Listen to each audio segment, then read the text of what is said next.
a color pop like antenna, never knowing when to stop. Sunglasses indoors, power for the cause, lights in the floors and sweat on the walls, cages and poles.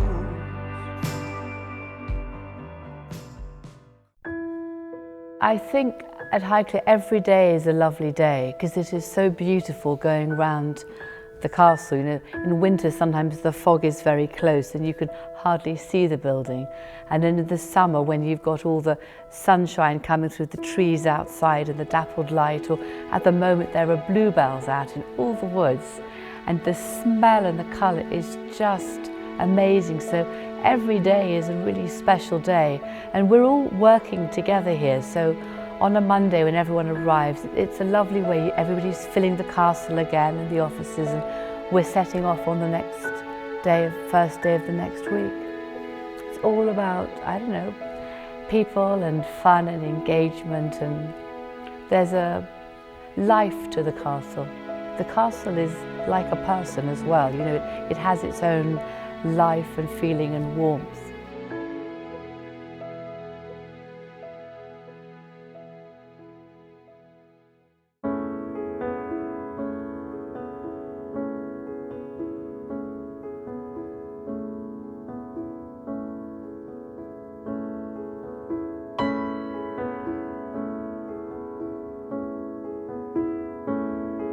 Anyway, so this is a truly beautiful room, but it was built on top of a medieval hall, and I think that inspired Charles Barry, who was commissioned to design the Houses of Parliament in London, and he was building this house at the same time.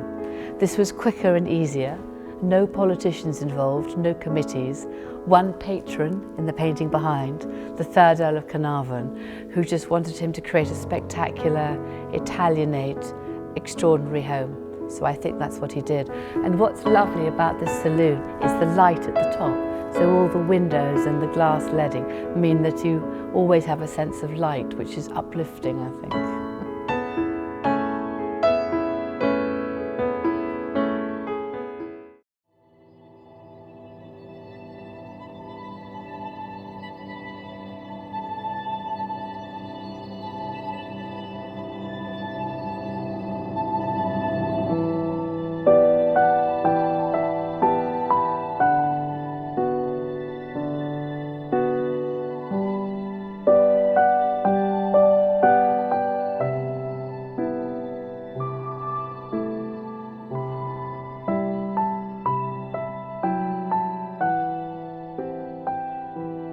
I'm standing in the drawing room, which is such a beautiful room. It's quite a feminine room as opposed to some of the rest of the house, which is quite masculine. Very familiar to fans of Downton Abbey, because Maggie Smith would sit here and Elizabeth McGovern here, and they'd be discussing what their daughters and granddaughters were up to. And it was used for New Year and for many parties, as we do in real life. We particularly use it in the summer because the fire isn't brilliant, and in the summer it's lovely and warm and you can just fall out onto the lawns and have a drink out there. It's actually, apart from Downton Abbey, historically an important room. The green wall hangings are silk, and they were given to Alfred de Rothschild, gave them to his daughter Amina when she married the 5th Earl of Carnarvon in 1895. So they were a wedding present, and the curtains as well. And we think they're based on Marie Antoinette's boudoir in Versailles, so it's a lovely link to France, as indeed is this extraordinarily lovely marble fireplace, which I read in the 4th Earl's diaries. They believed to have come from Versailles, or perhaps another palace in France. It is simply lovely, and it's again set following the French theme with a beautiful clock with several china either side, and even the back of the fireplace and the fire dogs are beautifully carved. The chandelier in the middle has got 365 pieces of glass, a lovely piano from 1884 by Steinway, beautiful instrument and a beautiful museum piece. And then, of course, in the window over there, there's a lovely Chinese teapot. Catherine de Braganza, the wife of Charles II, introduced the tradition of tea drinking from her native Portugal into this country in the late 17th century. That is a very early teapot, which is just lovely. And of course, by the 19th century, everybody in England drank tea. I'm afraid we add milk to it, not the best tea, but far too often. And today it's come full circle because we all sit down and have afternoon tea with the sandwiches and the cakes, and we sell many afternoon teas to visitors. It's amazing, very popular. And let me show you the teapot over here. I know.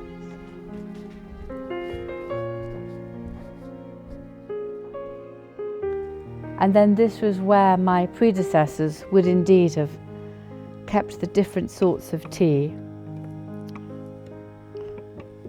and some place for the hot water as well. Well, for where the stands might have been kept, I suspect there was areas here which you could fill with jugs or things like that, I would imagine. But there would have been a table for the teapots to put it in next door. But it's been slightly damaged, so it must have had a practical use, if you like. It is, it's lovely, isn't it?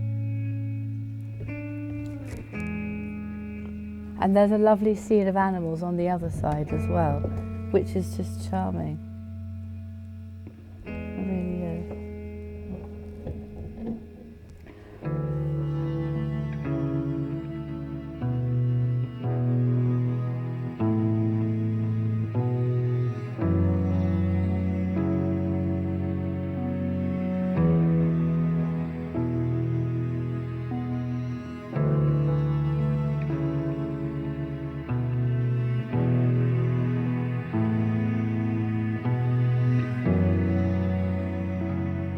We're now in the music room, which is, it feels to me quite a French room with the gills and the decorations.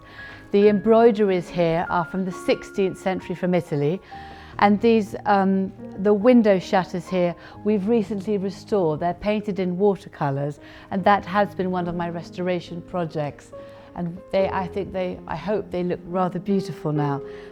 And in this particular corner is one of the most important historical items in the castle, which is Napoleon's desk.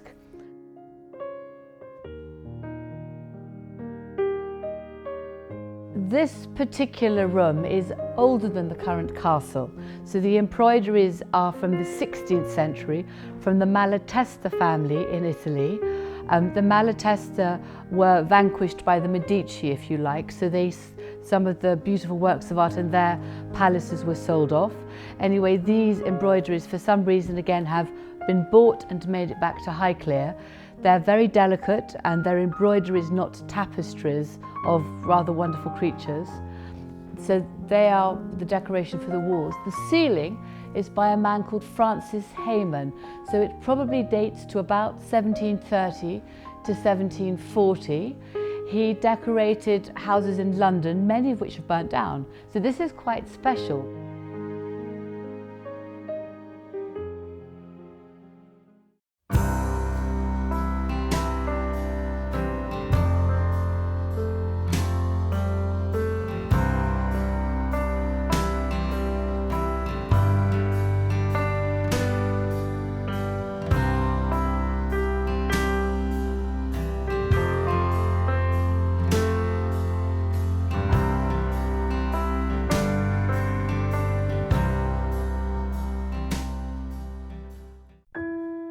This is such a lovely room, one of my favourite rooms, and my husband's, I think. It's very well known in Downton Abbey because that was Lord Grantham's desk, and Maggie Smith and all the ladies have lots of scenes here, and they'd put tea out on the table and go outside to have other conversations. And there was quite a few. This was very much the heart of some of the storyline, with Carson coming through the door as well, so very familiar. But in real life, it was obviously created by Charles Barry and Thomas Allen, the architects. Actually, the tower of the castle was built in here before it was taken up there, and then all the shelves were put in. There's 6,500 books. I've read them all. That's a lie. No, it's a lie. It's a lie. I haven't. I have read some of them. and because I think books should be looked at and opened.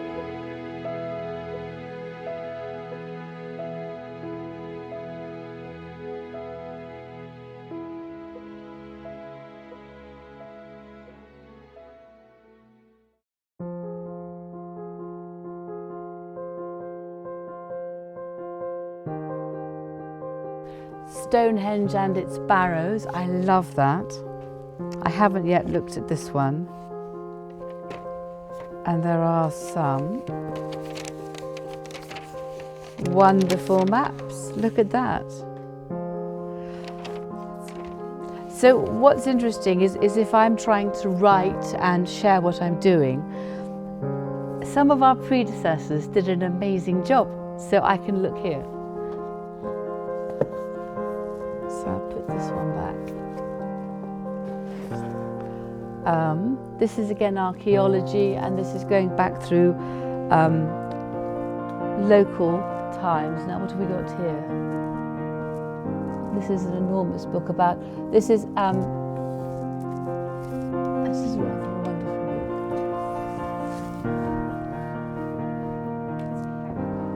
book. But look at the outside of it.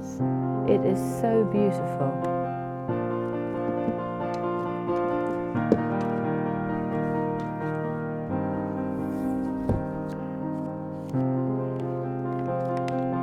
This is in Italian, and it's obviously about, I think it's about Etruscan architecture. There we go.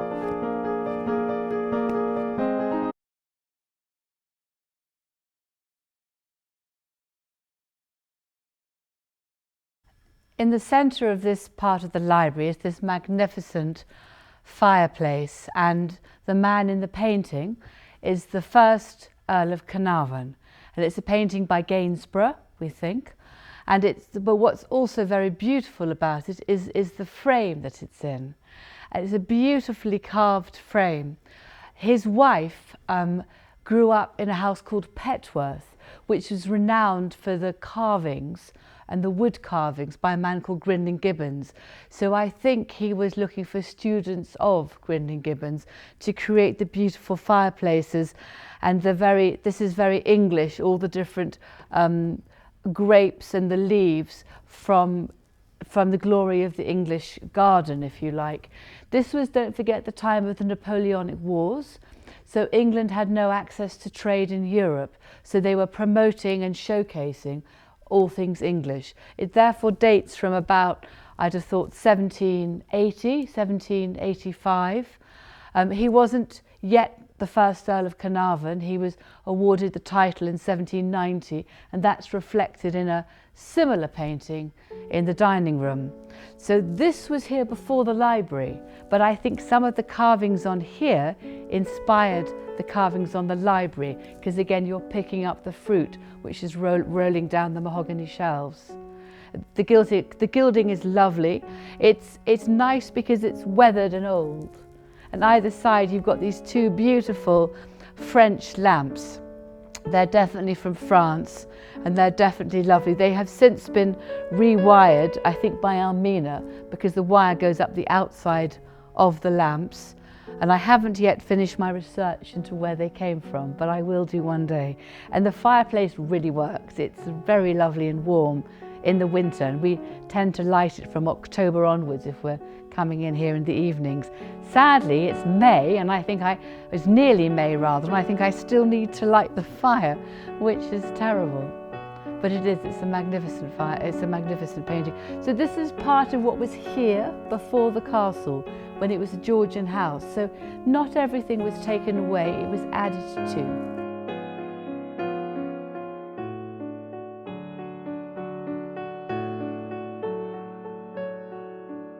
And then, what's quite fun is, of course, in here, Downton Abbey left the old letter behind.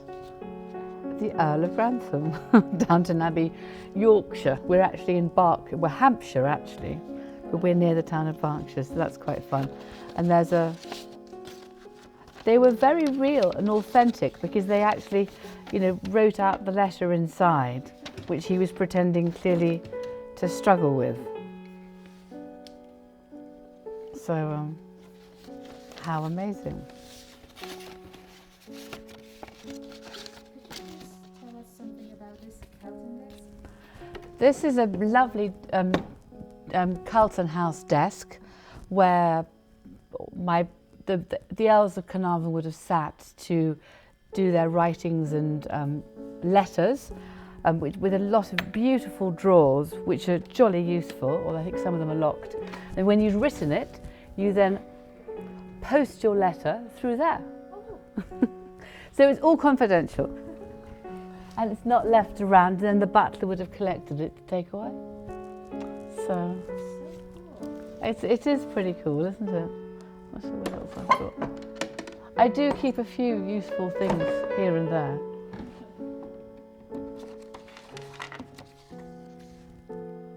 I think this is a Downton Abbey cheque for £50 too.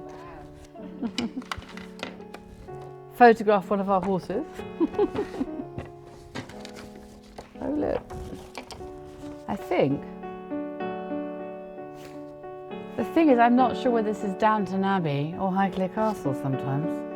This is Downton Abbey because it says, "Dear Robert, how beautiful Downton must be looking now." How funny, I had no idea this was here. Which I think is what's of interest to most people in the world. It's where you live, where your roots are, where your friends are, where your family is, what makes a home and gives you a sense of value as a person. So I'm always thinking of those two things. And the idea of tradition is part of that, because I can go back in history 1300 years. This has been a home. This is where people sat in the 8th century and ate. So it's looking at the traditions and bringing them forward, sharing them, telling stories. I'm just a storyteller.